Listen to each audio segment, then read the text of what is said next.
Isang bagong ulat ang naglalantad kung gaano kalayo ang kayang gawin ng Israel sa paghahanda para sa posibleng sagupaan laban sa Iran, kabilang na umano ang pagtatayo ng hindi lang isa, kundi dalawang lihim na base militar sa loob ng Iraq bago ang mga pag-atake noong nakaraang taon.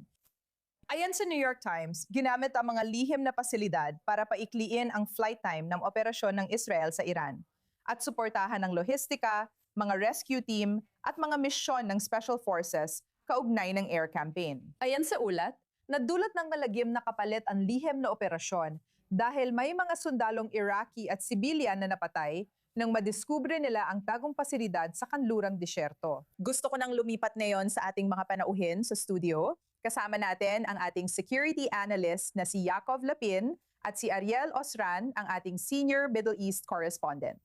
Ariel Osran, gusto kitang tanungin, maaari mo bang ilahad ang mga detalye ng ulat at kung ano ang sinasabi tungkol sa mga umano'y base?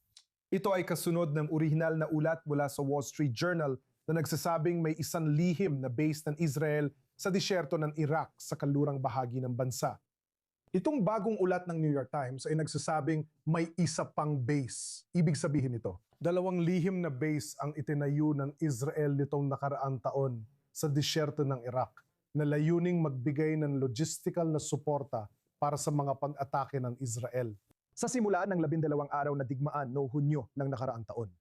At ngayon din itong Marso sa pinakabagong 40 araw na digmaan laban sa Iran. Isa pang layunin ng base na ito ay para sa senaryo kung saan may Israeli na jet fighter na mapabagsak, na ito ay magsisilbing sentro ng mabilisang pagtugon kung saan ang mga napabagsak na piloto ay agad na masasalba. Nakita natin ang katulad na senaryo na nangyari sa panig ng Amerika.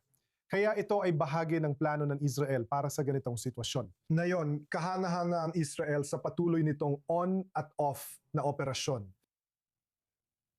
Pagpuposisyon sa loob ng Iraq. Ito ay nagbubukas ng dalawang pangunahing tanong sa panig ng Iraq. Una, alam ba nila ito?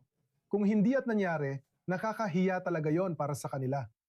Pero sa isang sitwasyon na alam nila ito, nakakabahala rin yon para sa mga Iraqi o partikular sa mga tumututol sa pakikipang-alyansa sa kanluran, sumusuporta sa mas malapit na alyansa sa Iran.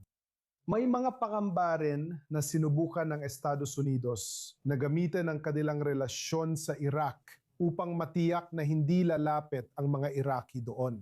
Pero para rin magmukhang mga pasilidad ito ng Amerika at hindi ng Israel, na maaring magdulot din ng tensyon sa pagitan ng Baghdad at Washington. Siyempre, susunod na tanong ay kung ano ang epekto nito sa politika ng gobyerno ng Iraq sa bansa at rehiyon. Malinaw na, kakakita lang natin ng mga bagong eleksyon. Maarin ba na ang iskandalong ito ay magpalayo pa sa Iraq mula sa Estados Unidos? O sa puntong ito, nasa posisyon ba ang pamahalaan ng Iraq na kailangan talaga nilang humanap ng paraan para makisama sa US? O sa loob ng maraming taon naglalakad sa alambre ang Baghdad sa pagitan ng pagpapalubag loob sa kanluran, lalo na sa Estados Unidos.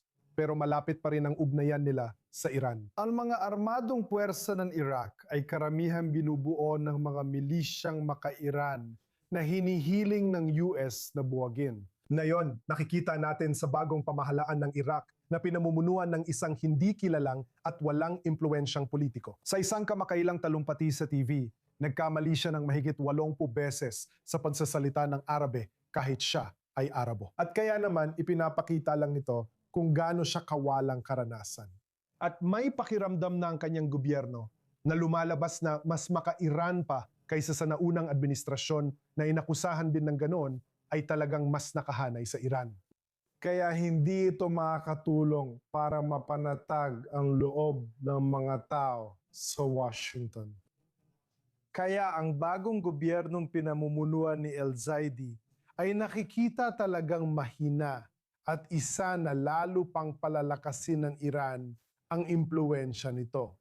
At ngayon, nananatili ang tanong, paano haharapin ng Washington ang lumalabas na pangkadismaya, masasabi natin, sa Iraq at ang mga pangamba na kahit gaano pa kalaki ang suportang pinansyal at militar na ibigay nila sa Iraq, patuloy pa rin itong napupunta sa kapakinabangan ng Iran.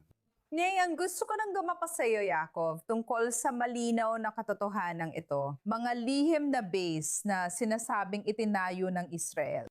Malinaw na maraming tanong tungkol sa legalidad ng ginagawa ng Israel sa panahon ng digmaan.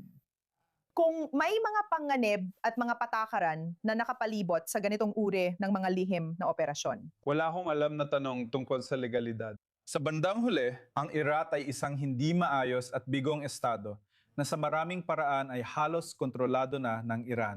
Wala akong nakikita nag-aalala sa illegal na pagkuha ng Iran sa Iraq gamit ang mga milisya. Kaya ako magtatayo ang Israel ng mga base, pansamantalang base, para tumulong sa search and rescue missions. Ito ay nagpapakita ng kahinaan ng estado ng Iraq. Problema ito ng Iraq at sila lang ang dapat mag-ayos nito. Sa palagay ko, hindi natin kailangang mag-alala. Tingnan mo, sa huli, ang Iran ay isang malayong lugar at may saysay naman sa teorya na gustong magtayo ng Israel ng pansamantalang search and rescue at commando base hanggat ang kanilang Air Force ay gumagalaw sa malayong larangan ng operasyon sa Iran. Kung may mangyaring masama sa Iran, matatagalan bago makapag-set up ng search and rescue mula rito. Kaya may sasay na ginawa ito doon. Pinaginalaan ko na yung unang base na naiulat na di pa natin nakumpirma ay di yun ang huli, hinala ko lang yun. Na yun, may ulat na naman ng isa pa. Kung titignan mo ang laki ng arena, may saysay talaga. Sige, gusto ko lang magpasalamat sa inyong dalawa sa pagsagot sa mga tanong ko. Babalikan namin kayo mamaya.